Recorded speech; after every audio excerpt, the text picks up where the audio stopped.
준비해 주시고 계신데요. 큰 박수 함성 부탁드리겠습니다.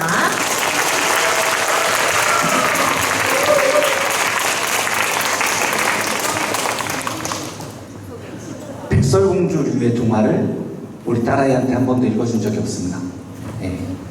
그러니까 잘못된 이야기라고 생각합니다. 이 이야기의 요지가 이런 거죠. 계모 왕비한테 갈굼을 당해서, 이런 것도 되게 좀 너무 선입견 갖는 이야기예요. 계모는 나쁜 사람들, 이상한 선입견을 갖게 하는 설정이긴 한데, 쫓겨난 백설공주가 난장이들의 보호를 받고 숲속에서 살고 있었습니다. 난장이들이 신신당부를 했을 겁니다. 공주님, 여기는 공주님이 잘 살던 도시랑 다르니까 제발 길거리에서 아무거나 함부로 집어먹지 마세요, 부탁을 했을 텐데, 말을 안 듣고 길거리에서 파는 독사가 불량식품을 하나 잘못 물고 쓰러집니다. 이때 길을 가는 왕자가 백설공주를 발견을 하고 어떻게 했습니까? 어떻게 했죠? 키스를 했죠. 미쳤습니까? 성추행 겁니다, 성추행 거. 여기 계신 남자 선생님들 길 가다가 여자분 쓰러져 있으면 갑자기 키스할 수 있습니까? 미친놈 아닙니까? 거기서 왜 키스를 합니까? 웃긴 이야기죠. 뭘 잘못됐으면 말로 하는 분위기가 형성됐으면 좋겠습니다. 그런데 백설공주가 독사가를 뱉어요. 이런 건 뭐 동화적 상상력이니까 얼마든지 용인이 가능한 건데, 깨어난 백설공주가 어떻게 하죠? 이 왕자를 따라가서 결혼을 합니다. 돌았습니까? 이 결혼 도대체 왜 하는 겁니까? 뭐 서로 이름은 알아요? 언제 봤다고 결혼입니까, 얘네들은요? 네? 이 결혼이 성사된 데에는 각자에게 하나씩밖에 이유가 없습니다. 왕자는 왜 길을 가다가 쓰러져 있는 백설공주를 발견하고 119 같은 데 신고를 안 하고 성추행을 했을까요? 예뻤기 때문입니다. 안 예쁘면 했겠습니까? 지나갔겠죠. 백설공주는 왜 깨어나자마자 자기를 성추행한 죄를 112에 신고하지 않고 따라가서 결혼을 했을까요? 왕자이기 때문입니다. 이게 옳은 이야기입니까? 웃긴 이야기입니다, 여러분. 신데렐라, 이걸 이제 한 줄로 요약을 하면 한 도덕성이 다소 결여된 10대 소녀의 이야기, 이렇게 요약이 될 수 있습니다. 신데렐라는 왕실 무도회장에서 춤을 한번 추는 게 소원이었습니다. 그러니까 요즘 말로 좀 알기 쉽게 번역을 하면 서울 강남구에 있는 줄리아나 호텔 나이트클럽에서 춤을 한번 춰보고 싶었던 10대 소녀, 그런 꿈을 꾼 소녀였다는 거죠. 근데 갈 여건이 안 됐는데 마녀가 이걸 싹 빌려줍니다. 그러니까 마녀는 요즘 말로 하면 일종의 파티용품 대여점 사장님 이런 분이신 건데, 그러니까 안국동 서울아 보시면 안국동 경복궁 근처에 가보면 이렇게 한복 이렇게 대여해주고 그런 분이신 건데, 마녀가요. 그 마녀가 신데렐라의 꿈을 이루어줬습니다. 예. 그러면 도덕이 있는 경우는 감사한 마음을 가지고 빌린 물건 제때가 갚아야 됩니다. 이걸 우리는 도덕이라고 부릅니다. 그렇죠? 예. 그런데 도덕이 다소 결여됐던 신데렐라는 춤추는데 정신이 팔려서 반납 시간을 어깁니다. 그리고 분실품이 발생을 합니다. 유리구두를 한 짝 잃어버리잖아요. 남의 물건 빌려가지고 공짜로 빌려서 잃어버리고 이러면 안 되는 거죠. 근데 이제 웃긴 이야기가 시작이 됩니다. 왕자가 이 냄새나는 유리구두를 한 짝 신하들한테 쥐어주고 찾아오라고 시킵니다. 이게 얼마나 웃긴 이야기입니까? 대통령이 바쁜 공무원분들 불러모아놓고 신발 한 짝 쥐어준 다음에 찾아라고 이런 건데, 이 나라 공무원분들은 왠지 모르게 이것도 찾아냅니다. 저 이거 어떻게 찾아냈는지 도대체 이해가 안 돼요. 찾아냈습니다. 그리고 이 둘이 어떻게 합니까? 또 결혼을 합니다. 제가 돌아버리겠는 겁니다. 얘네 둘은 왜 결혼을 하는 겁니까? 뭐 이름은 압니까? 얘네 둘이 맞춰본 거라고는 무도회장 나이트클럽에서 한 30분 동안 스텝 맞춰본 게 전부 다릅니다. 여러분, 나이트클럽에서 스텝 잘 맞으면 결혼할 수 있습니까? 말도 안 되는 이야기입니다. 역시 이 일이 벌어진 데에도 각자에게는 하나씩밖에 이유가 없습니다. 왕자는 왜 그 바쁜 공무원분들 총동원해서 냄새나는 유리구두를 한 짝 쥐어주고 찾아오라고 시켰을까요? 예뻤기 때문입니다. 안 예뻤으면 유리구두 박살났죠. 신데렐라는 왜 이름도 모르는 저 남자와 결혼을 결심했을까요? 왕자이기 때문입니다. 제일 웃긴 이야기가 잠자는 숲속의 미녀인데, 앞에 두 이야기는 여자분에 대한 스토리라도 나오죠. 잠자는 숲속의 미녀는 그분이 100년 동안 잠만 주무셨는데 왜 주무시는지 이유가 아니에요. 100년 전에 마녀한테 독침 맞았다 한 줄 설명 끝입니다. 그게 뭐예요, 그게 도대체. 근데 그분 구하겠다고 숱한 왕자고 기사들이 탑에 기어 올라가서 빌런하고 목숨을 걸고 칼질을 해댑니다. 한 명이 마침내 빌런을 물리쳐요. 그리고 어떻게 합니까? 또 키스를 하죠. 또 성추행입니다. 더구나 여성분이 100년 동안 잠만 주무셨다는 건 법률 용어로 항거불능 상태였다는 건데, 이러면 가중처벌입니다. 10년 이하의 징역 5천만 원 이하의 벌금 풀로 다 나옵니다. 그런데 이때 이분이 일어나서 또 이 둘이 저는 모든 종류의 차별에 반대하는 사람이기 때문에 사람을 나이로 차별하지 않습니다. 근데 이게 좀 다른 이야기예요. 이 두 사람이 어떻게 첫눈에 반해서 결혼할 수 있냐고요. 나이 차이가 100살입니다. 100살. 여성분이 요즘으로 따지면 일제강점기 때 독립투쟁하시던 분이에요. 나이 차이가. 어떻게 한눈에 반해서 결혼할 수 있습니까? 그런데 이 여성분은 100년 만에 깨어나서 100년 연하의 성추행범을 따라서 결혼을 합니다. 이 말도 안 되는 일이 벌어진 이유도 각자에게 하나씩밖에 없습니다. 왕자는 왜 목숨 걸고 저 탑에 기어 올라가서 칼질을 해댔겠습니까?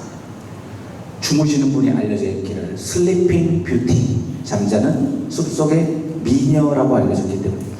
잠자는 숲속의 보통 여였으면 아무도 안 올라갔습니다. 자, 잠자합니다. 이 여자분은 깨어난 다음에 왜 난생 본 적도 없는 100년 연하의 성추행범을 따라서 결혼할 것이 있겠습니까? 얘가 왕자이기 때문입니다. 이런 이야기를 듣고 자란 아이들이 어떤 생각을 하겠습니까? 여자는 예뻐야 된다고 생각하는 겁니다. 남자는 뭔가 돈과 권력이 있어야 된다고 생각하죠. 이야기의 도덕적인 옳카 그름을 떠나서 이게 얼마나 개떡 같은 성관념입니까? 그죠? 한 10년 전쯤인가 뉴스에도 한번 났었죠. 한 남자고등학교 교실에 급fun에 이렇게 붙어 있었습니다. 뉴스 찾아보시면 나옵니다. 네. 정확하게는 지금 10분도 열심히 공부하면 장래니 와이프 얼굴이 바뀐다 뭐 이런 내용이 붙어 있었어요. 실제로. 이게 이제 그 무렵에 팔렸던 노트 표지를 제가 따온 겁니다. 열공에서 성공하면 여자이 무슨 개떡 같은 성관념입니까? 여자들은 매달리는 존재입니까? 웃긴 이야기입니다.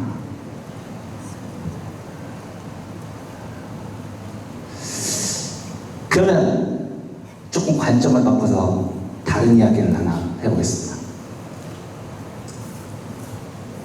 혹시 여기 계신 선생님들 중에 이 백설공주 동화 속에서 수백 년 동안 구전되어 이 동화의 한 축을 담당하고 있는 이분들의 이름을 알고 계신 분들이 있습니까? 이름이 한 번도 알려진 적이 없는 분들입니다. 유치원에서 연극 대본을 지어주면 이분들이 어떻게 표시가 되냐면 난장이 1, 난장이 2입니다. 사람도 아니에요. 물건 취급합니다.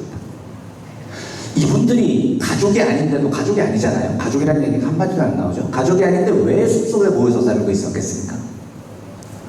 제 추정이지만 저는 맞을 거라고 확신합니다. 예. 아주 먼 곳에서 살고 있었죠. 도심에서 멀리 떨어진 서로 모르는 7분이 의지하면서 공동체를 이룬 거예요. 제가 추정하는 이유는 하나입니다. 장애인이라는 이유로 비장애인들에게 차별을 받았기 때문입니다. 그 시절은 아주 흔한 이야기였습니다. 지금도 완전히 사라진 이야기가 아니죠. 차별을 받았으니 분명한 이 7분의 협동적이고 선한 분들이 공동체의 어느 날 백설공주가 도와달라고 요청을 했습니다. 착한 분들이었던 이분들은 백설공주를 지극정성으로 도왔습니다. 여기서 질문입니다. 그렇다면 이 7분 중에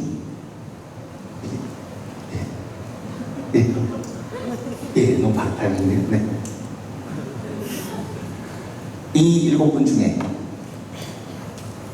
백설공주를 이성으로 좋아했던 난장이가 있었을까요? 없었을까요? 있었다 해서 한 달치 최저임금을 모조리 걸렸습니다. 여러분 이 눈빛을 보십시오. 눈빛을. 이 눈빛은 사랑하지 않으면 절대, 특히 이 우측 부분이 이 눈썹 마스카라 붙인 게 아니잖아요. 네. 이건 사랑하지 않으면 안 나오는 눈빛이에요. 제가 그린 그림 아닙니다. 월트 디즈니가 그린 그림이죠. 장담합니다. 이 7분 중에 최소 이 우측 두 분은 백설공주를 이성으로 사랑했음이 분명합니다.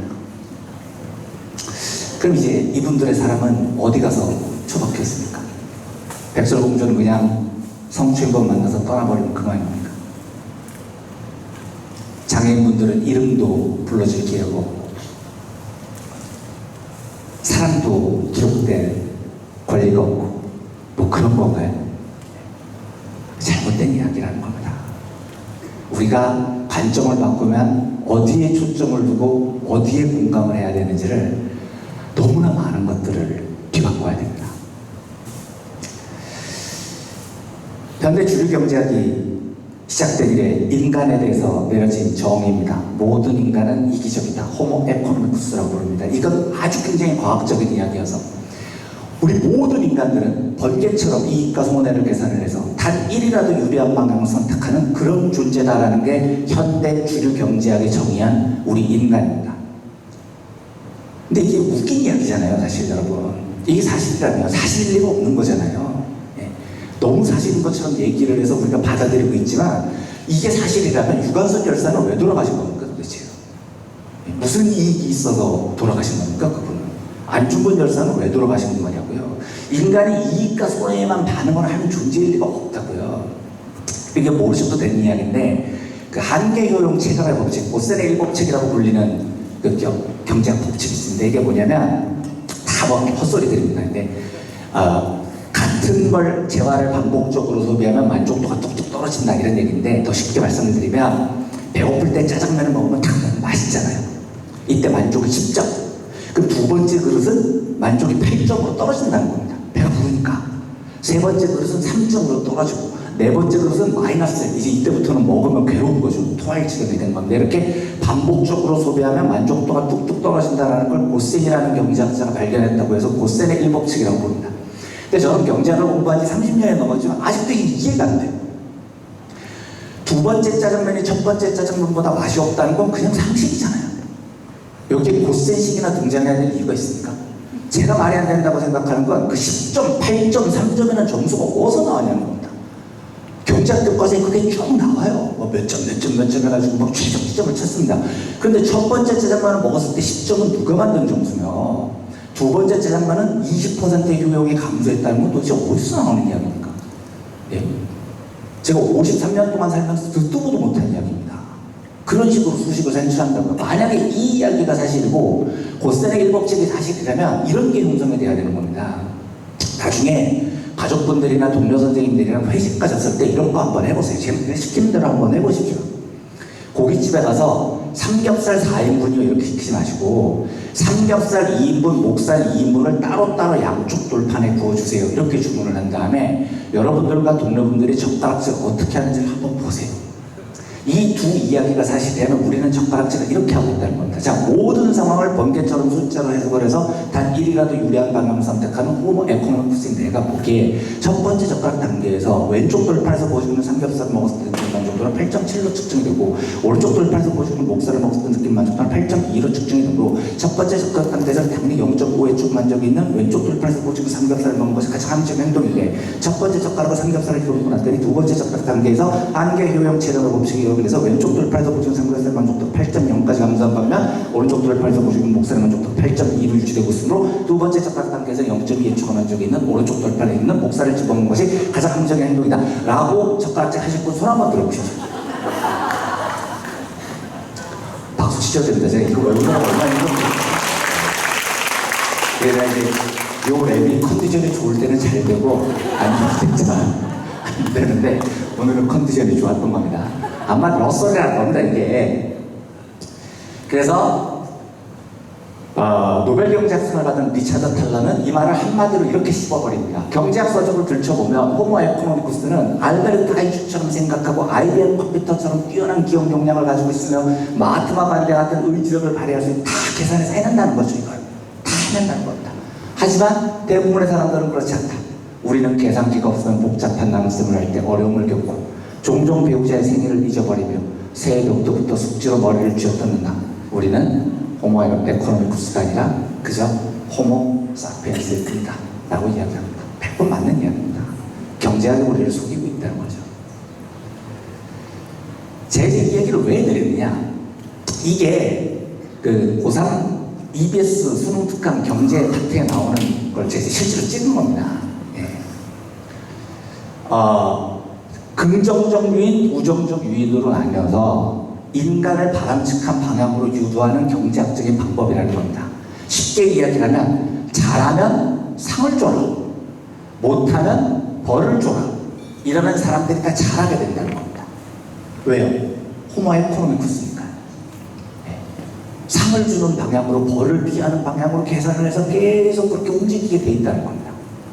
근데 실제로 교육 현장에서 가르쳐 본 것이 사실입니까? 제가 이걸 다 거짓이라고 부정하지 않겠습니다만 이게 지금 우리 교육 현장에서 벌어지고 있는 일이죠. 아이들에게 어떻게 강요를 합니까? 열심히 공부해. 좋은 대학 가면 돈 많이 벌어서 잘 살게 해줄게. 긍정적 유인입니다.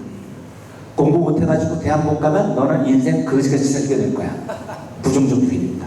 이거는 지금 아이를 공교육 12년 동안 협박하고 어릅니다. 그렇잖아요.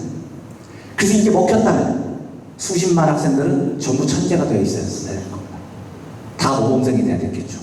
그렇습니까? 안 그렇습니다요. 그렇지 않아요.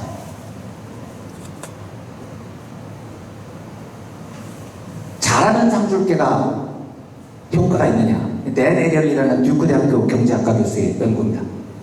이스라엘 반도체 공장을 찾아서 노동자를 세 그룹으로 나눈 다음에 첫 번째 그룹에게 잘하면 $30 인센티브, 두 번째 그룹에게는 피자 한 판 먹을 걸로 보셨습니다. 세 번째 그룹에게는 아무것도 안 주고 따뜻한 격려 한마디 이렇게 보상을 합니다. 이건 뭐 아무짝에도 술을 먹는 거죠.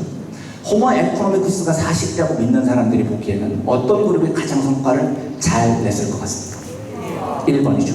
결과가 그랬겠습니까? 그랬으면 이게 사이언스지에 실리지도 않았겠죠. 시험 첫날 결과입니다. $30 인센티브도 생산성이 좋아지긴 했는데 세 그룹 중에 꼴찌였습니다. 놀라운 것은 1등이 피자 한 판이라는 사실입니다. 먹을 거를 보셔야 됩니다. 단기적으로 효과가 가장 확실한 방법입니다. 더 놀라운 방법은 피자 한 조각에도 주지 않는 따뜻한 격려가 피자 한 판과 거의 비슷한 생산성 향상을 가져옵니다. 이 실험을 5주 동안 지속했습니다. 결과가 이제 뒤집어집니다. 인센티브는 생산성이 백도로 돌아갑니다. 돈 쓰고 망합니다. 아무짝에도 쓸데없는 짓입니다. 피자 한 판, 피자도 하루 이틀이죠.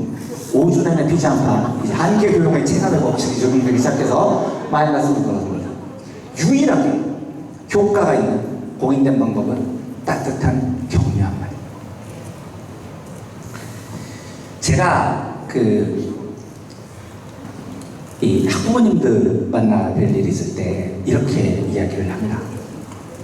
부모님들이 되게 착각하시는 게 이번에 시험 잘 치면 아이폰 사줄게, 시험 못 치면 용돈 삭감 새끼야, 이런 게 먹힐 거라고 생각하시냐?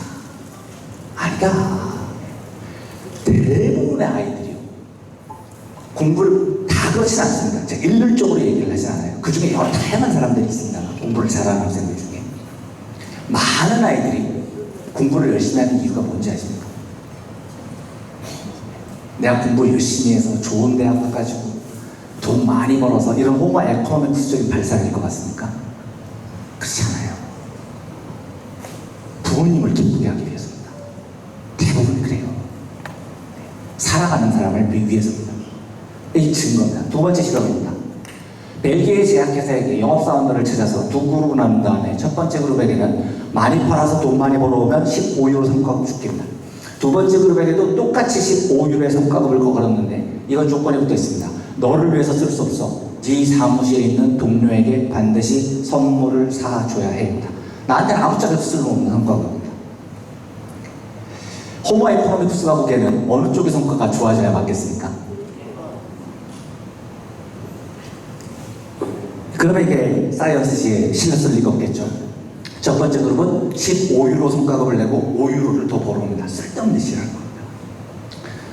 그런데 놀랍게도 친구에게 선물해주겠다는 성과급을 걸었을 때는 17유로의 플러스 성과를 가져옵니다. 그래서 에리얼이 이렇게 얘기합니다. 잘하는 상 주고 못하는 벌 줄게는 절대로 동기부여가 되지 않습니다. 스트레스를 주죠. 너 공부 열심히 해서 좋은 대학 가면은 네 인생이 필 거야. 공부 못해가지고 나쁜 대학 가거나 대학을 못 가면 너 인생은 조져. 이 말은 아이들에게 동기부여가 되지 않아요. 스트레스가 주는 겁니다. 그 다음에 이게 이제 기업에 관한 연구니까 회사라는 표현으로 나오는데 쉽게 학교로 바꿔보시면 금방 아실 수 있습니다. 우리가 학교 공동체에서 정말로 듣기 어려웠던 이야기들이 별빛처럼 쏟아집니다. 기업은 학교로 바꿔서 읽으셔도 상관없습니다. 동료애나 책임감, 헌신 같은 사회적 가치는 쓸모없다고 생각하는 경향이 있다. 하지만 천만의 말씀이다. 사람은 자기의 이익보다 동료들에게 혜택을 나누는 연대의 기쁨을 더 크게 생각한다. 그리고 지금부터 나오는 이 아름다운 이야기들을 지켜봐 주십시오. 동료에 대한 사랑, 믿음, 책임감, 헌신, 칭찬, 이런 것들이 우리들의 노동을 훨씬 가치 있게 만든다는 겁니다.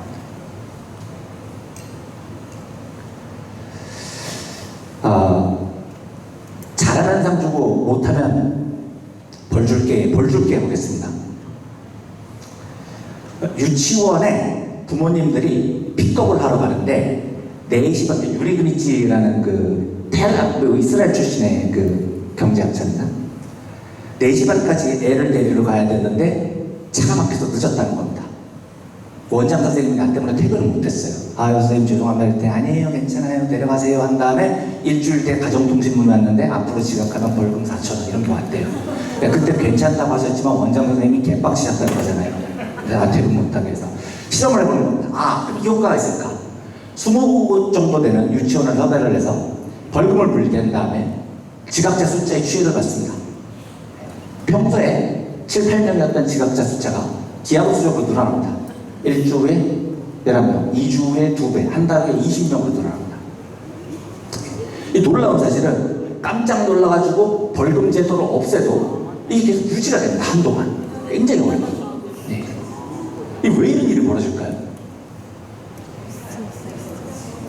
이게 도덕을 돈으로 환산하는 것에 대한 굉장한 위험합니다.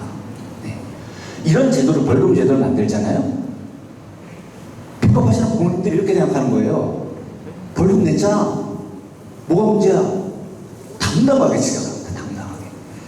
4시 반까지 늦지 않게 가서 아이를 픽업해야만이 선생님이 제 시간에 퇴근을 할 수 있어라는 건 우리 공동체의 약속이고 대부분의 사람들은 이걸 지켜야 된다는 도덕을 가지고 있습니다. 그래서 지각을 하면 미안한 마음이 들어서 다음날 지각을 하지 않으려고 해. 그런데 여기에 벌금을 딱 매기는 순간 도덕이라는 것이 싹 사라져 버립니다. 떳떳해지죠. 돈 냈잖아. 뭐가 문제야? 네. 여러분 공부도 마찬가지입니다. 네. 제가 참 답답하게 생각하는 게 이런 건데요. 공부의 가치를 돈으로 환산을 해버리면요. 왜 아까 그 부정적 유인, 긍정적 유인 이게 학생들에게 안 먹힐까요? 또 좋은 대학 못 가면 돈 못 벌고 못 살게 될 거야 라는 위협을 어떻게 받아들이냐면 그래 못 살고 말아. 알았어. 네. 그냥 이렇게 생각해버린다는 겁니다. 제가 특히 우리 그 교육공무원 교사분들 보면 이런 이야기를 많이 합니다.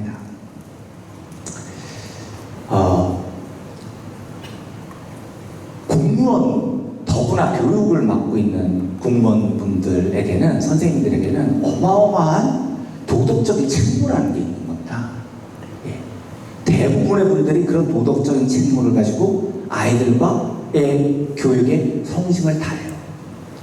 그런데 이상한 교사 체벌제도 이런 걸 만들어 놓잖아요. 뭐 예를 들어서 교원평가제 뭐 이런 거 대표적인 건데 교사를 평가를 가지고 점수를 뭐 이런 제도를 만들어 놓잖아요. 그러면 월급도 얼마 못 받으시는 분들 마음속에 어떤 생각이 드냐면 교육 공무원으로서의 도덕성이 아니고 야 받는 만큼 일해, 받는 만큼 뭘 열심히 일해, 돈도 쥐꼬리만큼 주는데 이렇게 돼버립니다. 이 우리나라의 교육 현장의 도덕성을 상실케 하는 교육제도의 가장 큰 문제예요. 그리고 이 문제는 한 번 이렇게 되면 회복이 잘 안 됩니다. 한 번 도덕성이 망가지기 시작하면요. 하나만 더 해볼까요? 이건 마틴 슈빅이라는 예일대학교 경제학과 교수의 달러 옥션 함정 게임이라는 유명한 게임입니다.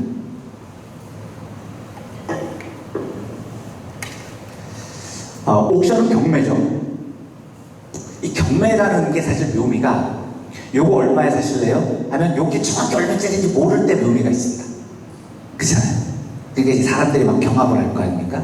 그래서 요 묘미 속에 보통 경매, 런던식 경매라고 불리는 이 경매의 특징은 위너 테이크스 1등이 다 가져가고 2등부터는 아무것도 못 가져가는 특징이 있습니다. 그런데 슈빅 교수가 고안한 이 달러 옥션 경매는 두 가지 특징이 있습니다. 첫째, 경매 물건의 가치가 정확합니다. 10달러짜리 10회입니다. 이거 10달러보다 더 넘게 주고 사는 건 미친놈인 거예요.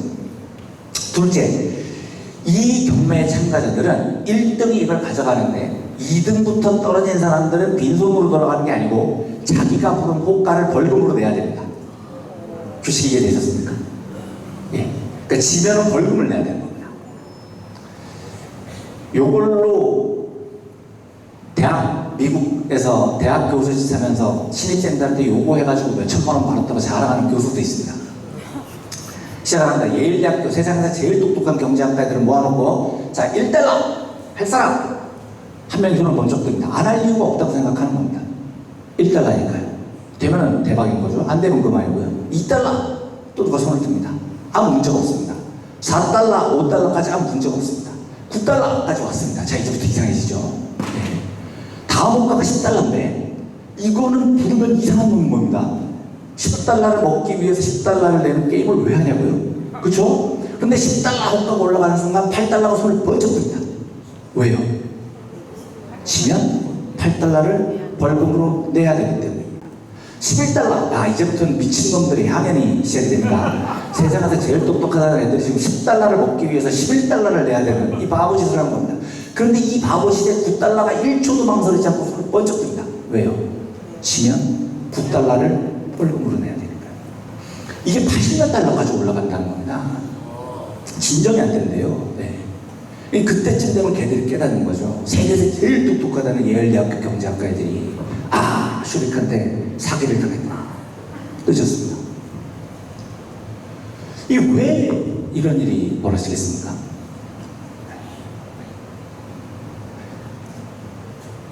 패배자에게 벌을 주기 때문에 이런 일이 벌어진 겁니다.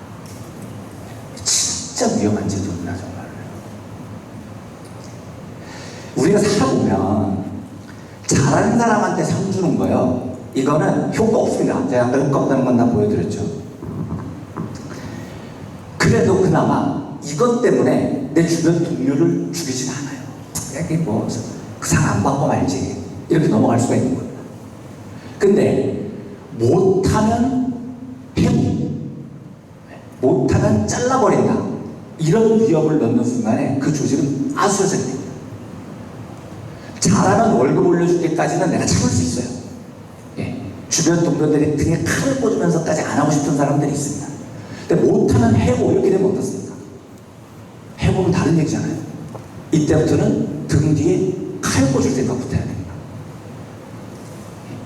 그래서 이런 제도를 도입하는 조직의 제일 큰 문제가 뭐냐면 그 조직원 구성원들이 실력이 늘지 않아요. 일을 열심히 하지 않습니다. 아부하는 실력이 늘죠. 인사권자에게 잘 보이려고 아첨떠는 실력이 듭니다. 동료들을 음해하는 뒷담화 실력이 듭니다. 이게 잘못되면 죽으니까요. 내가 죽을 수는 없잖아요. 그 조직 문화가 개판이 되는 겁니다. 개판이. 여러분 우리나라 교육제도가요. 한번 생각을 해보시죠. 스웨덴이나 북유럽의 복지강국 같은 나라들은 거기도 공부 잘하면 의사 되고 변호사 되고 연봉 한 3, 4억씩 받으면서 잘 살겠죠. 그렇죠? 예. 그런데 그런 나라들은 그렇게 하고 싶은 사람을 하는 거고요. 대학을 안 간다고 죽이지 않습니다. 그걸 패배했다는 관점으로 보지도 않지만 우리 관점으로 대학 입시 경쟁에서 패배했다 한들 그걸 무슨 징벌의 대상이나 징치의 대상으로 보지 않는단 말입니다. 근데 사람들은 어떻게 되겠습니까? 누구나 다 인간답게 살 수 있는 권리를 부여받습니다. 그러면 자연스럽게 하고 싶은 일을 하게 됩니다. 내가 목수가 되고 싶으면 목수가 되는 거고요. 기타를 치고 싶으면 기타를 치는 겁니다. 근데 우리나라는 어떻습니까? 얘가 시험을 못 보는 게 나에게 이익이 되는 세상인 겁니다. 그렇잖아요. 그러니까 얘 등에 칼을 꽂고 싶어 하죠. 제가 학부모님들 만났을 때 계속 하는 이야기가 제발 좀 자녀분들에게 야 친구가 밥 먹여주자 이런 얘기 좀 하지 말라고요. 네? 무슨 우리 자라나는 그 성장기에 공동체 속에서 친구와 유대를 쌓고 연대와 협력을 배우는 게 얼마나 중요한 시기인데요. 아니 꼭 뭐 밥을 먹여줘야 합니다. 네? 친구가 밥 먹여주냐고 그 시간에 공부하라고. 이게 다 대학에 떨어지면 죽여버릴 거야 라는 잘못된 징벌 체제에서 나오는 시스템. 이게 지금 나라가 어떻게 돌아가고 있는지 참 슬픈 이야기를 하나 해보겠습니다. 월드 해피니스 리포트 세계 행복 보고서라는 겁니다. UN에서 발간한 거고요. 아마 대중적으로 발간되는 경제학 보고서 중에는 가장 다운로드 횟수가 많은, 이 다운로드 되게 쉽습니다. 그냥 이 월드 해피니스 리포트 치면 나와요. 그냥 다운받을 수 있어요. 물론 영어입니다. 영어긴 한데 내용도 굉장히 뛰어납니다. 근데 그 내용은 뭐 그렇다고 치고 요 세계 행복 보고서의 재미있는 분야가 뭐냐면 행복의 기준을 6가지로 나눕니다. 물론 돈도 포함이 돼 있어요. 그래서 이 6가지의 각 항목을 점수로 매긴 다음에 세계 152개국, 이번 조사는 152개국이었더라고요. 에 등수를 내립니다. 그래서 행복 순위가 나와요. 우리나라가 올해 몇 등쯤 했을 것 같습니까? 150개국 중에요. 대충. 크게 얘기해 주시겠습니까? 140등. 한 분만 더요? 전부 지금 140위권대에 몰려있는데, 와, 제가 이게 놀랍네요. 제가 이제 여쭤볼 때 선생님들을 안 볼 때 땅을 봤는데, 이 이유가 있는 게, 이런 얘기할 때 눈이 마주치면 좀 뻘쭘할 때가 있어요. 제 경험상 본인이 말씀하시는 그 순위가 대부분 그분의 현재 개인적인 행복 순위하고 일치합니다. 예외가 없어요. 네. 제가 00년대 뭐 이런 비정규직 노동자 가보잖아요. 순위가 전부 140위권대 몰려있습니다. 전부 다. 근데 거기서 저를 왜 불렀는지 아직 사실 좀 이해는 안 되는데 부평지역 치과의사협의회라고 있습니다. 그 치과 선생님들 모임인데 거기 한 달에 한 번씩 공보 모임을 하신다는데 저보고 한번 와달라고. 저를 왜 불렀는지 모르겠어요. 그래서 가서 이걸 한번 여쭤봤더니 거기 8등, 10등, 14등 이렇게 나오더라고요. 이제 웃겼던 게 거기서 강의 끝나고 문이 저 뒤쪽에 있어서 뒤로 가는데 의사 선생님들끼리 치과 선생님들이 싸움이 붙었어요. 야 누가 강사를 섭외했는데 에이씨 한 달에 한 번씩 모여서 즐겁게 공부 모임 하는데 어디서 저런 빨갱이 비싼 새끼를 불러와가지고 불편하게 해? 저 이상한 새끼를 불러와서 난리 났어요. 진짜 어이가 없어. 여러분 제가 가겠다고 해서 갔습니까? 지들이 오라고 해서 간 거잖아요. 저는 부평지역에 치과에서 협회라는 모임이 있는 줄도 몰랐던 사람이라고요. 2시간 동안 전철 타고 갔더니 빨갱이니 뭐니. 아니 그리고 욕할 수 있습니다. 여러분 제 강의를 듣고 나면 강의를 들으시는 분들에게는 강사를 욕할 권리가 생깁니다. 근데 제가 나간 다음에 욕을 해야 될 겁니다. 내가 나가서 듣고 있는데 지금 뻔히. 근데 이게 진짜 정말 쇼킹이겠습니다. 예. 요즘 이게 보통 이 140위권대가 아까 대로 나왔잖아요. 근데 사실 이렇게 보통 140위권대는 거의 이건 그 지방 문제의 확률이 되게 높은 문제이시거든요. 네. 비트코인에 잘못 물렸거나 이런 분들이 이제 대거 140위권대에 몰려있는 건데, 뭔가, 제가 이제 아까 처음 영상 보면서 지난 1, 2년이 10년 길이만큼 길었다고 말씀하셨던 그게 충분히 이해가 됩니다. 네, 선생님들 마음이 되게 여러 가지로 힘드시구나 하는 좀 슬픔이 느껴졌습니다. 아까 140이 부르신 분 있으시죠? 이제 저는 어디 있는지 모릅니다. 저는 못 봤어요. 오늘 시간 많으니까, 혹시 주변 분들은 나중에 찾으셔서, 꼭 돈이 필요한지, 극전을 땡겨 쓰셨는지, 이런 거 한번 잘 물어봐 주시고, 따뜻한 연대의 손길을 보내주셨어요. 그분께는 제가 뵌 김에, 어차피 저는 떠날 사람이니까요. 조언 이러면은 좀 너무 무겁고, 충고는 너무 건방지고, 도움말, 짧은 도움말 하나 드리고 가겠습니다. 화이팅! 주세요.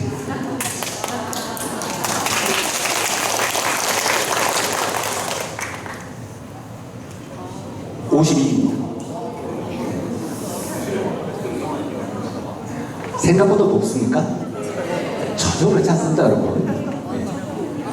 카자흐스탄보다 낮아서야 되겠습니까? 필리핀하고 베트남하고 붙어있는데 지금 우리가 굉장히 낮은 숫자입니다.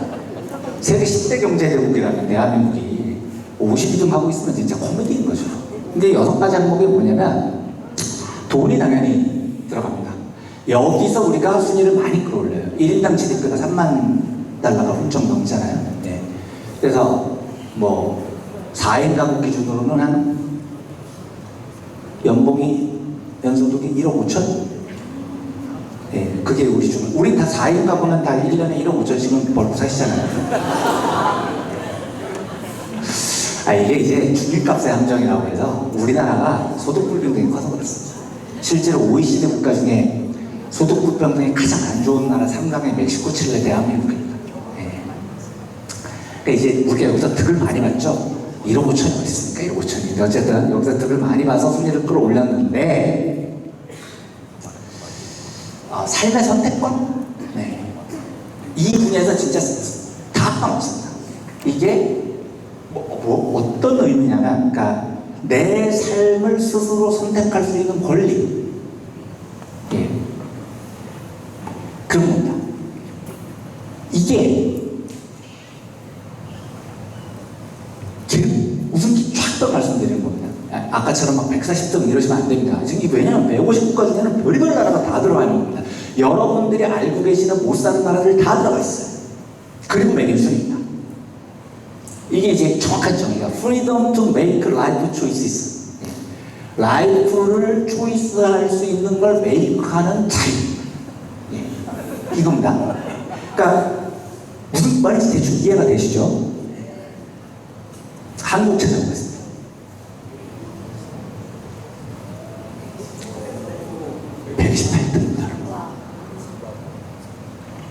슈크 받으셔야 됩니다. 슈크. 이 주변 나라들을 보시면 더 슈크 받으셔야 됩니다. 우간다가 우리보다 훨씬 높아요. 몽고 얕잡아보지 마십시오.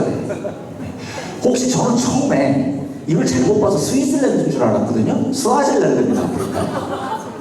여기 제일 이해 안 되는 게 사우스 코리아고, 얘는 여기 왜 있는지 모르겠어요. 이탈리아는. 근데 이탈리아, 사우스 코리아 빼고 부르키나파소, 콩고, 제가 이런 나라들을 무시하는 게 아니고, 경제적 규모의 격차를 봤을 때 도대체 이 나라들에 사는 사람들이 내 삶을 선택할 수 있다고 믿는 것보다도 우리는 우리 삶을 선택할 수 있는 권리가 없다는 게 너무 충격적이지 않습니까? 그래서 제가 학생들 강의를 할 때가 있으면 이런 걸 물어봅니다. 여러분들은 꿈이 뭡니까? MBTI 같은 거 말고요. 적성조사 말고요. 무슨 직업을 하면 저에게 잘 어울릴까요? 이런 조사 말고요. 진짜 꿈이 뭐예요? 하고 싶은 일이 뭐예요? 물어보셔야 된다고요. 여러분들 스스로에게. 물어볼 기회를 안 주는 겁니다. 우리가요. 저는 가끔 제 친구들이랑 술 마시면, 제가 이제 올해 71년생이라 53인데 제 친구들이 70년이라 제가 빠른이거든요. 54입니다. 모이면 하나마다 물어봐요. 너는 꿈이 뭐냐? 이러면 미친놈 죽습니다. 나 50넘게 쳐먹고 무슨 꿈이야? 먹고 살기 바빠 죽겠는데 53살은 꿈을 가지면 안 됩니까? 꿈도 없이 먹고 사는 거에 치여가지고 하루하루 버티고 사는 거면 그게 어떻게 사는 겁니까? 죽음을 향해 하루를 소비하고 있는 거죠.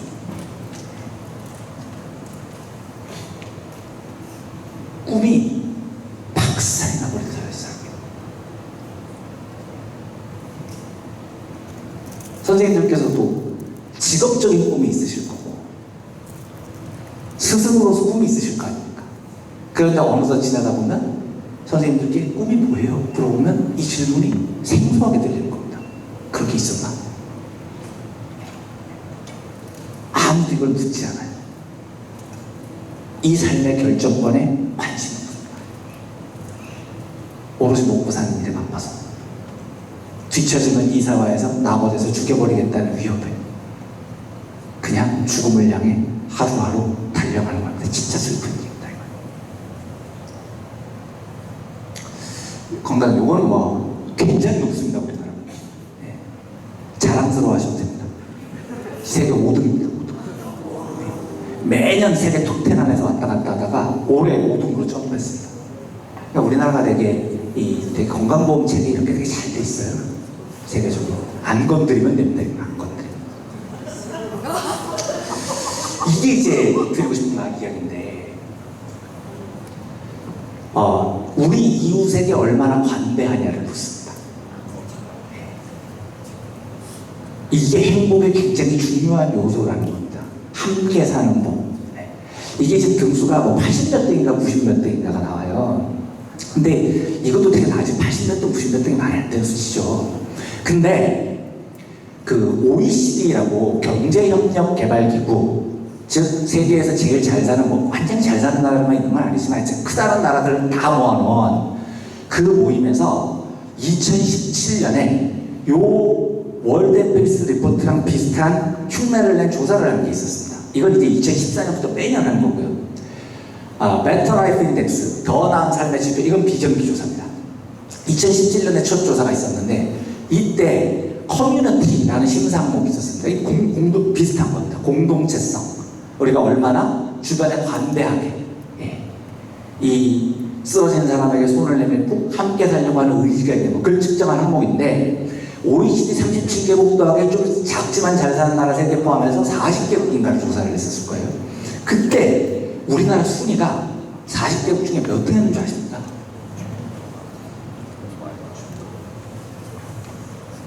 꼴등했습니다. 근데 그냥 꼴등이 아니고 얘네가 점수를 채점해서 10점 만점으로 환산해요. 점수를요. 우리가 몇 점으로 꼴등했는 줄 아십니까? 빵점이었습니다. 빵점. 함께 사는 법을 제가 아까 말씀드렸듯이 내 옆에 아이가 시험을 망치면 함께 우는 법을 배우지 못했어요. 얘가 성적이 떨어지면 나는 기쁜 겁니다. 그게 내 살 길이라고 생각을 하는 겁니다. 너무 안 좋은 소식만 전해드렸으니까 좋은 소식 하나 전해드릴까요? 2021년에 베터 라이프 인덱스 2번째 조사를 했습니다. 비정규 조사에서 우리나라가 마침내 빵점에서 벗어나서 1점 몇 점으로 꼴찌에서 4등으로 올랐습니다. 축하합니다. 꼴찌는 멕시코가 차지했습니다. 이 빵점입니다. 점수가 나와요, 옆에. 조금 올랐습니다. 비참하죠. 우리나라가 되게 처참한 현실이라는 거. 이건 뭐 넘어가고요. 오늘 드리고 싶은 이야기 중에 하나가 이겁니다. 공감. 저는 대문자 T인데요. 아무리 대문자 T라도 우리는 모두 공감하는 능력을 갖고 태어납니다. 호모 에코노미쿠스에 반대하는 여러 이론 중에 제가 굉장히 좋아하는 정의이기도 합니다. 공감의 인간. 타인의 고통을 이해하고 공감합니다. 프란츠 드발이라는 영장류 학자의 실험입니다. 침팬지는 우리와 유전자의 99% 이상을 공유합니다. 침팬지의 습성을 연구를 하는데요. 침팬지를 우리에 가둡니다. 줄을 하나 설치를 합니다. 요걸 당기면 침팬지가 좋아하는 바나나를 주는 겁니다. 침팬지가 똑똑해서 금방 알아차립니다. 그런데 이 실험의 진짜 관찰 목적은 다른 데 있습니다. 여기를 유리로 막아둡니다. 여기에는 동료들이 뛰어놀고 있습니다. 얘가 여기서 줄을 당기면 저쪽 방에서는 사육사들이 들어가서 동료들을 때립니다. 구조가 이해가 되시죠? 즉 얘는 당기면 이익을 얻지만 동료들은 고통을 받습니다. 몇 번 해보면 금방 알아차립니다. 드바알의 관찰 포인트는 이거였습니다. 도대체 몇 번을 당길 것이냐? 한 번도 당기지 않습니다. 이거 당기게 하려고 며칠 굶긴 적도 있었답니다. 그래도 당기지 않습니다. 심팬지도 자기 동료들의 고통을 팔아서 자기 이익을 챙기지 않습니다. 이런 걸 공감이라고 합니다. 이건 이제 사실 굉장히 유명한 이제 호모 에코노미쿠스가 아니다라는 걸 입증을 한 유명한 최후통적 게임에서 파생된 경제학 게임인데 오늘 시간이 많지 않아서 제가 생각하겠습니다만 그냥 돈 나눠주는 게임입니다. 돈 나눠주는 게임. 여기 계신 선생님들께 10,000원씩을 나눠드리고 저 옆방에 파트너가 있는데 얼마씩 나눠 가지실래요? 이렇게 연대성, 나눔의 정도 이런 걸 측정하는 굉장히 유명한 게임인데 이건 좀 복잡한 게임입니다만 이 게임을 해보면 사람들 성향이 나타납니다. 이제 테레사 수녀님 같이 이타적이고 헌신적인 분은 마음껏 다 드릴게요. 아유 저는 필요 없어요. 법정생님 같은 분들 이런 분들 나오시는 거죠. 그렇죠? 근데 이제 이명박 같은 애는 내가 다 가질게 뭐 이런 애도 나오는 겁니다. 그럴 거잖아요. 이기적인 인간과 협동적인 인간이 구분이 되는데 여기서 중요한 건요. 이기적인 인간과 협동적인 인간에 어떤 신체적인 변화가 있냐는 겁니다. 포홀잭이라는 신경경제학자가 이걸 연구를 합니다. 한 가지 밝혀진 사실이 협동적인 선택을 하는 많이 나눠주는 테레사 수녀님 같은 분의 몸에 옥시토신이라는 호르몬이 대거 분비가 됐다는 겁니다. 이게 나눔 호르몬, 돌봄 호르몬이라고 합니다. 이게 분비가 되면 사람이 기분이 되게 행복해지고 되게 나누고 돌보고 싶고 막 이렇게 돼요. 근데 이 호르몬이 재밌는 건 외부 주입이 가능합니다. 실제로 이제 포홀잭이 이 옥시토신 스프레이, 향수를 만들어서 뿌리고 있는 장면입니다. 이렇게 칙칙 뿌리면 내 몸에 들어와요. 이게 들어오면 되게 막 나누고 돌보면서 기분이 좋아집니다. 이게요, 여러분. 저는 잘 손이 느리고 그렇지 잘 못하는데 해외 직구 하실 수 있는 분들 많이 있으시죠? 요즘 해외 직구 다 하잖아요. 저는 이걸 잘 못해가지고 구글에 옥시토신 스프레이라고 쳐보십시오. 그러니까 영어로 치셔야 됩니다. OX 뭐 이렇게 시작될 거예요, 단어가. 옥시토신 스프레이 치면 나와요, 제품이. 네덜란드 뭐 이런 쪽에서 만들어 파는 직구 제품이 있습니다. 한 병에 한 3만원, 4만원 하는데 사세요. 돈값 합니다. 효과 직방에 평소 돈 안 쓰시던 짠돌이 선생님들 있죠. 칙칙칙 뿌리세요. 야, 오늘 회식 가자! 난리야. 선생님 뭐 사줄 건데 소고기 먹으러 가! 난리야. 근데 여러분들 조심하셔야 될 것 같아요. 제가 이 이야기를 여기서만 하고 다니는 게 아니라는 거죠. 다른 데서 지금 누가 저 앞에서 뿌리고 있으면 조심하셔야 되는 겁니다. 특히 자녀를 키우시는 선생님들, 제가 고등학생들 강연 때 얘기 많이 합니다. 꼭 사실 용돈 주실 때 이렇게 축축 뿌리라고. 자녀분들이 와서 꼭 뿌리고 있으면 수상한 겁니다. 그때부터 조심하셔야 됩니다. 무슨 얘기야? 인간은 경쟁하고 남의 등에 칼을 찌를 때보다 연대하고 공유할 때 호르몬적으로 행복합니다, 실제로요.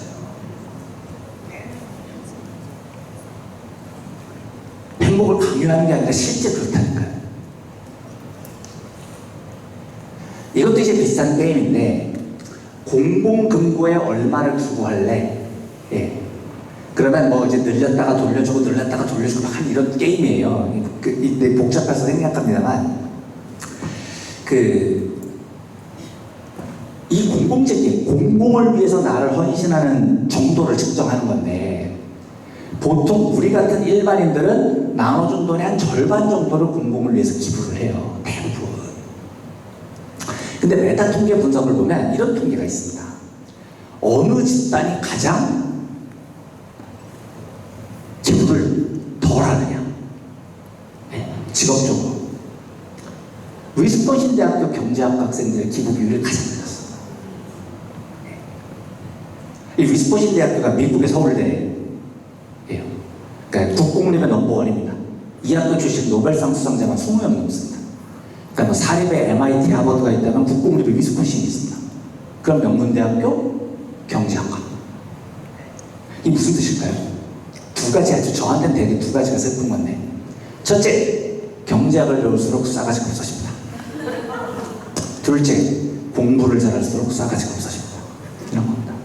근데 이거 잘 생각해 보시면 되게 맞는 이야기일 수밖에 없습니다. 어렸을 때부터 우리 아이들에게 너 공부를 잘해야 돼 이유를 뭐라고 설명을 합니까? 너 공부 잘해서 이 나라 이 공동체에 이바지하는 사람이 돼. 이렇게 안 가르치잖아요. 너 공부 열심히 해서 네가 의사, 변호사, 판사해서 네가 다 헤쳐먹어야 돼. 이렇게 가르치잖아요. 네. 그러니까 누가 공부에 더 열의를 갖겠냐고요. 부모님을 기쁘게 해드리겠다는 착한 학생들도 있지만 어렸을 때부터 사회에 이바지하는 것에 개뿔도 관심이 없고 내가 잘 먹고 잘 사는데 관심 있는 애들이 공부를 열심히 합니다. 여기 경제학까지 배워요. 그럼 이제 최악이 되는 겁니다.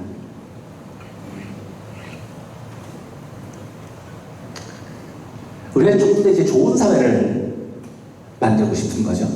우리 아이들이 좀 더 잘 크기를 바라는 거고요. 맨프레드 벨린스키의 큰 가시 고기 실험을 하는 겁니다. 이거 그냥 뭐 큰 가시 고기 어려운 물고기 아닙니다. 우리나라 하천에도 많이 사는 송사리 같은 애예요. 무리 생활을 하는데 무리를 지으면 항상 맨 앞에 선봉에서 선봉장이 무리를 이끕니다. 얘가 이제 앞에 길을 열다가 포식자를 만나면 얘는 죽을지 모르는 거죠. 네. 그럼 이제 얘가 위험에 처하면 다른 애들이 다 도망을 갑니다. 동물학자들이 굉장히 궁금해요. 이런 이타성과 헌신성은 도대체 어디서 나오냐? 얘는 왜 무리를 이끌고 목숨을 바칠까? 예. 한 마리 내지 두 마리 내지 세 마리 내지 막 이런 애들이 무리를 이끄는 애들이 두세 마리씩 나와요. 그 연구가 한 가지 딱 밝혀진다 하겠습니다. 이 거울입니다. 거울 이쪽이요.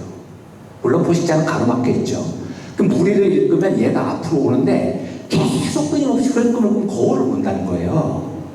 이제 자기가 보일 거잖아요. 근데 사실은 자기인 줄 모르는 거죠, 얘는. 그러면 얼마 못 가고 멈춘다는 겁니다. 두 번째는 거울의 입사각도를 기울여 놨습니다. 이러면 가다 보면 보이는데 점점 뒤쳐져 보인다는 겁니다, 이게.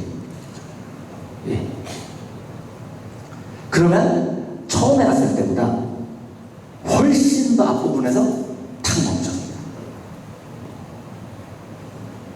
이해되셨습니까? 함께 있을 때 더 멀리 갑니다. 옆 사람을 경쟁자로 얘기하지 않고 함께 머리를 싸매고 있을 때 우리는 훨씬 더 멀리 갈 수 있어요. 그 슈날의 경사도 실험이라는 실험이 있습니다. 저기 산에 올라가야 돼요. 산에 올라가는 각도가 몇 도로 보이세요? 쭉 받아졌습니다. 두 사람을 모아놓고 산에 올라가야 돼요. 두 분이 같이 올라가셔야 돼요. 올라가는 각도가 몇 도로 보이세요? 쭉 봅니다. 둘이 있을 때 보는 각도가 훨씬 낮아집니다. 인간은 남의 등에 칼을 꽂을 때 멀리 갈 수 있는 동물이 아닙니다. 함께 있을 때 훨씬 멀리 갈 수 있는 동물이죠.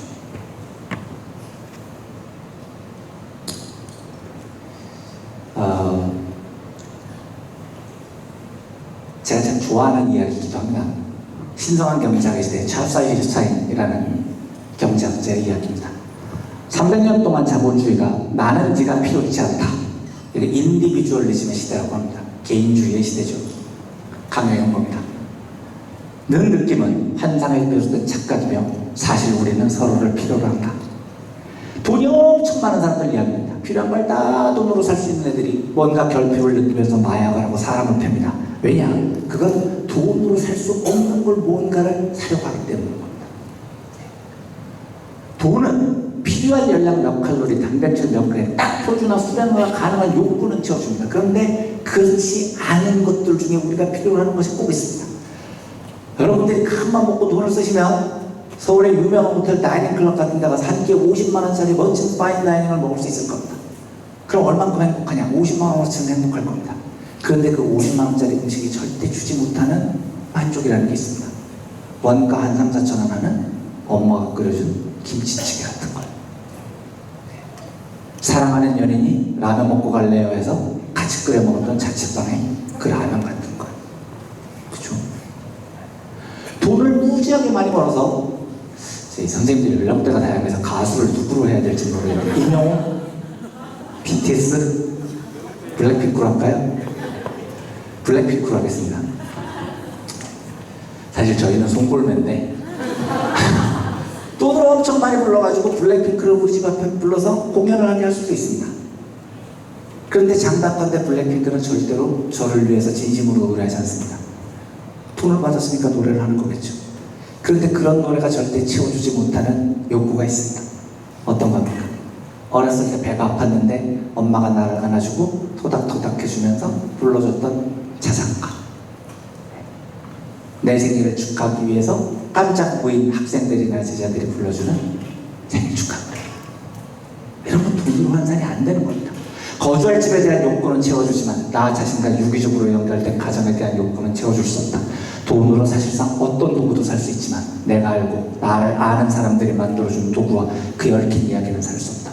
돈으로 노래를 살 수도 있지만 누군가 나를 위해 불러주는 노래를 살 수는 없다. 밴드를 집에 불러 노래하게 할 수도 있지만 당신이 아무리 많은 돈을 준다 해도 그들이 진심으로 나를 위해 노래한다는 보장은 없다. 어머니가 불러주는 자장가, 연인이 불러주는 세레나데가 얼마나 내면 깊숙한 욕구를 채워주는지 우리는 안다. 아까 그 드발의 이야기요. 그 침팬지의 번역자가 해빈급입니다. 번역자가 우려 최재철 교수님이십니다. 우리나라 진화정락계 넘버원이신 분이시죠. 세계적인 석학이시죠. 요즘 유튜브 활동도 많이 하시는 것 같은데. 그냥 이분은 이 분야에서 우리나라의 넘버원인 분이십니다. 근데 이분이 직접 그 공감의 시대를 번역을 하셨어요. 전문 번역자. 이 책 되게 마음에 드셨나 봐요. 그리고 역자소문에 이런 말을 남깁니다. 제가 이 역자소문을 읽고 진짜 망치로 머리를 두들겨 맞은 것 같은 기분이었습니다. 공감은 우리와 유전자의 99%가량을 공유하는 침팬지는 마라가이더권이와 우리와 진화적으로 크게 가깝지 않은 온갖 동물에게서도 다양하게 나타납니다. 이는 동물의 공감이 진화적으로 뿌리가 깊다는 뜻입니다. 그렇다면 호모사피엔스 구성원에게는 이게 아주 보편적으로 우러나야 할 텐데 왜 어떤 사람들에게는 넘치도록 우러나고 어떤 사람들에게는 원래부터 없었던 것처럼 메말라 있을까요? 이 질문에 대해서 내일 최재천 교수님의 답이 진짜 저는 망치로 머리를 한 대 맞은 것 같았습니다. 저는 이 책을 번역하면서 깨달았습니다. 공감은 길러지는 게 아니라 무뎌지는 것.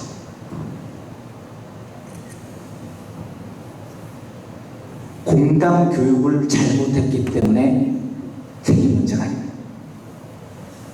공감하지 말라고 교육을 했기 때문에 생긴 문제인 겁니다. 가르치지 않았으면 이런 일은 벌어지지 않습니다. 침팬지도 이렇게 살지는 않습니다. 그런데 우리는 가르친 겁니다. 어떻게? 동료애 등에 가르치더라고요.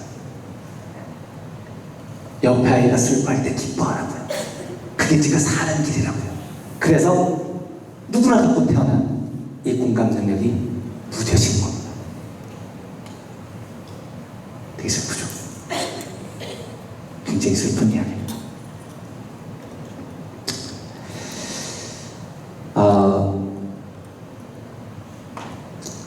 우리나라에 보여드리는 실태들이 누구의 잘못이냐고 물으시냐면 정말로 모든 것의 잘못입니다. 어느 하나의 문제를 찝을 수가 없어요. 언젠가부터 IMF에 시작된 이 비정상적인 경쟁 체제가 사회를 집어삼킨 이후에 나타나는 모든 문제의 총체점들이 다 여기에 드러나는 겁니다. 어디서부터 고쳐야 될지는 차마 손을 대지도 못할 지경입니다. 그런데 이걸 한번 봐주십시오. 이게 이제 마이클 무어라는 다큐멘터리 감독의 다음 신공은 어디라는 다큐멘터리 영화입니다. 이거 혹시 보실 수 있으면 한번 보세요. 되게 재밌습니다. 이 영화가요.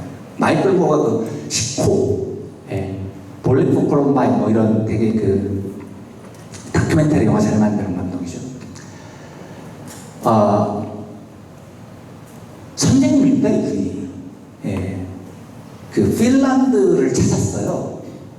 그래서 핀란드 선생님들이 이 앞에 장면도 되게 재밌는 게 많은데 이 선생님한테 어떻게 가르치세요? 그랬더니 이 선생님이 행복한 사람이 되도록 가르치려고 해요.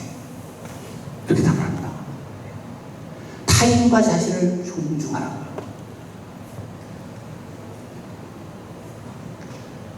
그랬더니 정확하게 이 마이클 무어가 정확하게 듣습니다. What the hell do you teach? 도대체 뭐 가르치는 놈이야? 수학인데요. 수학 선생님이지.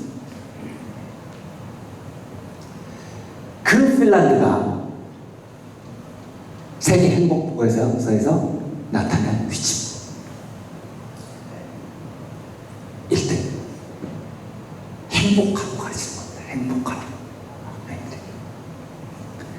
그러면 그렇게 가르치면 학업이 개판되지 않겠느냐? 배터라이프 인덱스 말씀드렸던 에듀케이션 분야입니다. 1등입니다. 경쟁하지 않고도 남의 등에 칼 꽂지 않고도 행복하고 가르치면서 이렇게 될 수 있습니다.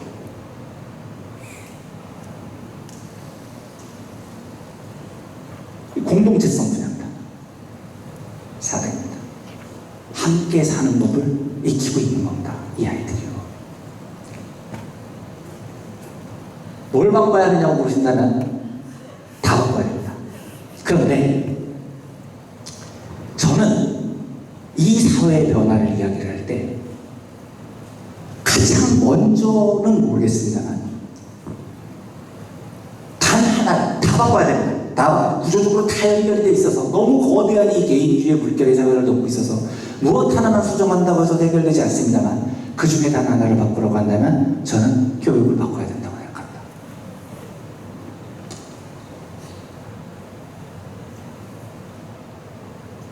제가 뭐 어떻게 바꾸자는 이야기를 할 식견이 있는 건 아니에요. 전혀 가지고 있지 않고요.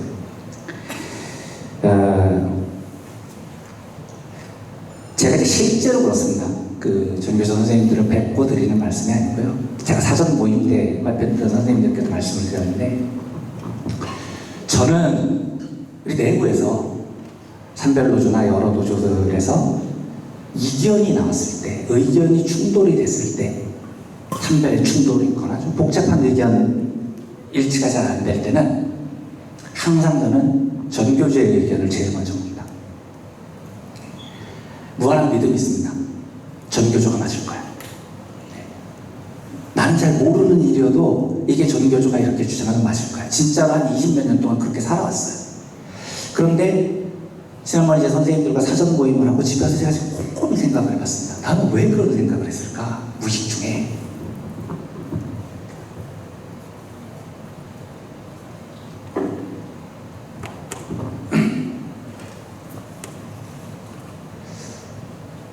어떤 산별보다도 전교조의 선생님들의 지적 수준이 높아서 학벌이 가장 좋아서 뭐 사실이기도 할 겁니다. 조사를 해보면요. 근데 저는 그런 건 아니었습니다. 그럼 난 도대체 뭔데 20몇 년 동안 전교조가 내린 결정은 늘 옳은 것이라고 믿었고 신뢰해왔을까? 에 대한 제 답은 우리 교육 현장이요.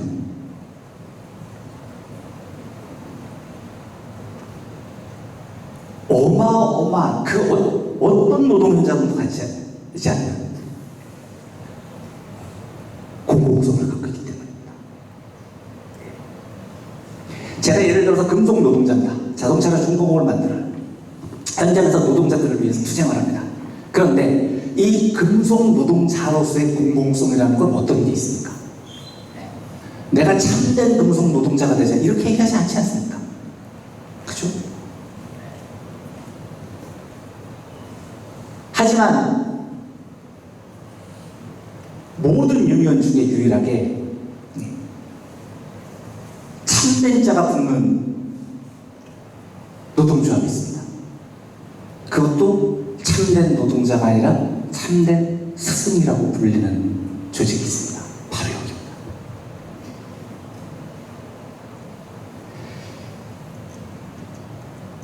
강력한 노동자들이시죠. 더구나 요즘은 뭐 너무 물가 상승률을 못 따라잡아가지고 제가 최저임금 받는 주제에 그 공무원 노동조합하고 전교조합하고 제재 공무원 노동조합에는 유신문에 기고를 하는데 매달 지지난다니까 진짜 큰일 난다 이러다가는 올해는 진짜 임금을 한번 세게 붙으셔야 된다 이제 그런 글을 기고하게 됐는데 청년 공무원 노동자분들이나 좀 저연차 계신 선생님들 보면 약간 제가 보면 야 이거 잘하면 나보다 월급이 적은 분들을 오랜만에 보겠는데 막 이런 생각도 들 정도예요. 처우 문제도 심각하죠. 예.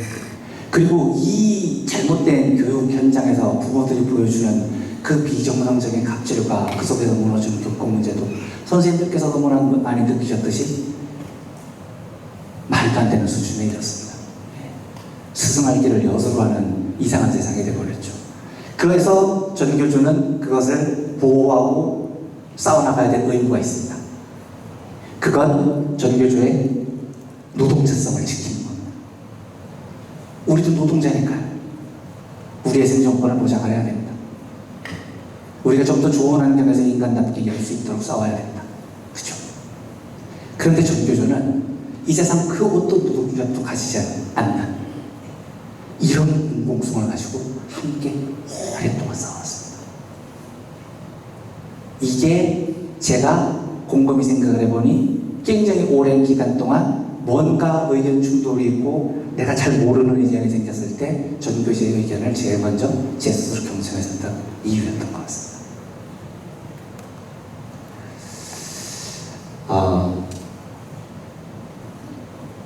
사실은 제가 오늘 이 강연을 아무렇고 했었습니다. 예, 실무자분들은 아시는데 제가 고민을 너무 많이 했어요. 제가 여러 변화의 출발점에 서서 선생님들께서 보이셔서 다시 전교조를 리부트 하시고 경기지부에 새로운 어떤 그 어젠다들을 만들어 나가시는 이 자리에 첫 따위가 와서 이 거대한 고민 속에 도저히 할 얘기가 없어가지고 몇 번이나 심지어 제 주변에서 많이 말렸습니다. 가지 말라고. 지가 일자리 나겠는 거니까 지가 가서 뭘 얘기를 수준을 근데 어떻게 제가 거절하는 타이밍을 잘못 잡아가지고 이게 막 웹자고가 공개가 되고 그래가지고 결국은 오게 됐습니다.